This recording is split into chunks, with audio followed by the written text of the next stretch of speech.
ಹತ್ತದಿರಿ ಮಾತುಗಳನ್ನು ಮರ್ಯಾದೆ ಇಲ್ಲ. ನಾವ್ ಯಾರ ಹತ್ರ ಏನ್ ಹೇಳಿಸ್ಕೊಳ್ಳೋದಲ್ಲ. ನಾವೇ ಊಟ ಕೊಡ್ಬೇಕು.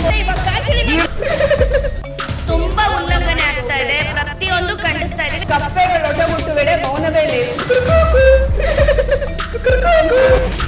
ಉಲ್ಲಂಘನೆ ಮಾಡಿದ್ರೆ ಇವಾಗ ಯಾರು ಕಿಚನ್ ಒಳಗಡೆ ಅಲೌಡ್ ಇಲ್ಲ. ಹತ್ತದಿರಿ ಮಾತುಗಳನ್ನು ಮರ್ಯಾದೆ ಇಲ್ಲ. ನಾವ್ ಯಾರ ಹತ್ರ ಏನ್ ಹೇಳಿಸ್ಕೊಳ್ಳೋದಲ್ಲಿ. ಕುಡಿಸೋದು ಗೊತ್ತು ನಮ್ಗೆ. ಅರಸ ಅರಸಿಯರ ಸೇವೆ ಮಾಡದೇ ಇರುವಂತ ಸೇವಕರು ನಾವೇ ಊಟ ಕೊಡ್ಬೇಕು. ಹತ್ತದಿರಿ ಮಾತುಗಳನ್ನು ರಾತ್ರಿ 9:30